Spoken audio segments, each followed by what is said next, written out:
Uma decisão do STF, no caso concreto, vale para todos? Existe um mecanismo de que eu parta do caso concreto e estenda para todo mundo? Eu vou trazer uma questão extremamente importante, que foi a discussão sobre a constitucionalidade ou não da lei de crimes hediondos. Vamos colocar a indicação aqui na tela do site do STF, para que a gente possa, então, localizar o habeas corpus 82.959. Habeas corpus 82.959. Inteiro teor, 82.959. Entra. E aí a gente consegue localizar e baixar o inteiro teor. Vale a pena dar uma olhada. E vejam o que diz nesse habeas corpus. Era o caso concreto, imagine, do Zé. Vamos chamar do Zé. O Zé cometeu um crime hediondo e foi reclamar no Supremo. Falou, olha, Supremo, a lei de crimes hediondos ela é inconstitucional. E por quê? Porque ela viola o princípio da individualização da pena. Disse e argumentou que ele, tudo bem, cometeu o crime hediondo, mas ele poderia progredir no cumprimento da pena. Começando no regime fechado e depois podendo progredir no cumprimento da pena. O Supremo acatou a tese para o Zé, controle difuso, efeitos interpartes. E sabe o que aconteceu? Vários outros réus de crimes hediondos começaram a reclamar no Supremo. Entraram com a reclamação. Lembram que a reclamação é um mecanismo que se usa quando, eventualmente, há um descumprimento de entendimento fixado pelo Supremo? Começaram a reclamar e dizer, o caso do Zé é um caso que vale para todo mundo. O caso do Zé transcendeu o caso do Zé e avançou para todo mundo. Estão chamando isso aí de transcendência dos motivos determinantes da sentença. Transcendência dos motivos determinantes da sentença. Ou abstrativização do controle difuso. Estão propondo que, se o Supremo julgou, num caso concreto do Zé, essa questão, e resolveu de modo incidental para o Zé, que valha para todo mundo. Para que evitar, para que eu esperar milhares de ações sobre a mesma tese fixada? Disse nessa tese que não haveria necessidade de resolução do Senado 5210. O tema está posto. E aqui, o Supremo está divergindo.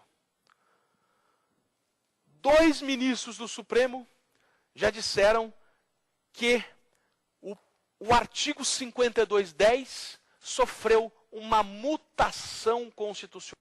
Sofreu uma mutação constitucional. E que hoje o papel do Senado é simplesmente dar publicidade de uma decisão que o Supremo já deu.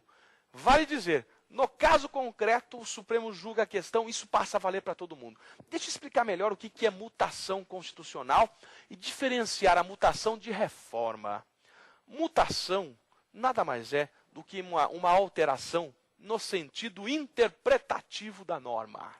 A norma continua ali, fria, física, eu visualizo, mas o sentido dela modifica-se. E mutação não se confunde com reforma. A reforma é uma alteração física, sensível, palpável. Vou dar um exemplo. O exemplo que me chamou sempre a atenção. Não existe mais, mas me chamava a atenção. Havia um crime no Código Penal que dizia o seguinte: raptar mulher honesta para fins libidinosos diversos da conjunção carnal. Uau! Raptar mulher honesta, escrito em 1940. Se eventualmente uma pessoa estivesse sendo acusada de raptar uma mulher honesta no ano de 2000, o que o advogado iria dizer? Simples. A mulher não foi raptada. Ela quis vir. E ela não é honesta. E o que é que o juiz teria que dizer? se ela era honesta ou não. Vejam que coisa complicada. O que é mulher honesta? Mulher honesta em 1940, graças a Deus, não é a mesma mulher honesta de hoje. Houve uma evolução da sociedade e as mulheres conquistaram muito o seu espaço, felizmente. E eu faço a pergunta, será que um homem honesto não pode ser raptado por uma mulher desonesta? Olha que loucura isso, gente. Vejam que então, ao aplicar a letra fria da lei, o juiz tinha que fazer uma releitura à luz da evolução da sociedade, demonstrando que houve uma mutação no dispositivo, chegando a ter uma reforma que revogou o Código Penal nesse assunto. Veio uma reforma, felizmente, e acabou com essa história de rápido, de mulher honesta. É coisa estranha. Né? Então, realmente, viram a diferença entre mutação e reforma. Estão os ministros, né, numa importante e tentadora argumentação do ministro Gilmar Mendes de dizer que o 5210 sofreu uma mutação. O Senado serve só para dar publicidade à decisão. Só publicidade. Por outro lado, outros ministros estão dizendo que não é só para dar publicidade. O único mecanismo de se dar efeito erga omnes é uma resolução do Senado. O caso concreto, vale a pena notar, é a reclamação 4335 do Acre. Reclamação 4335 do Acre. O jogo está empatado. O Supremo não deu a solução ainda. Alguns ministros se manifestam dizendo que o 5210 sofreu mutação e que a decisão dada no caso do Zé vale para todo mundo. Outros dizem que não, que para ter efeito erga omnes é indispensável a resolução do Senado. A minha posição, estou com esses que dizem que é indispensável a resolução do Senado. E justifico por quê. O meu grande temor é a questão do casuísmo. Vou ter que acompanhar todos os recursos extraordinários, todas as fundamentações de recurso extraordinário, para dizer o que é que transcendeu ou não. Como é que vou fazer isso? Se muitas vezes um acórdão leva 2, 3 anos para ser publicado. Como vou operacionalizar? Esse é um problema muito sério. E por isso que, como muito bem lembrou o ministro Sepúlveda Pertence e Joaquim Barbosa, os ministros nesse caso, eles disseram, querem dar o efeito erga omnes? Façam o quê? Nossa aula anterior. Editem uma súmula vinculante. É muito mais seguro. Vejam que o efeito vinculante vai decorrer de reiteradas decisões sobre questão controvertida. Vejam que o quórum é de 2/3, um quórum muito mais qualificado, muito mais seguro, enquanto que o quórum do recurso extraordinário é de maioria absoluta, conforme o artigo 97. Então, na minha visão, entendo que se quer dar o efeito erga omnes partindo de um caso concreto, do Zé, que se edite a súmula vinculante. Esta é a ideia.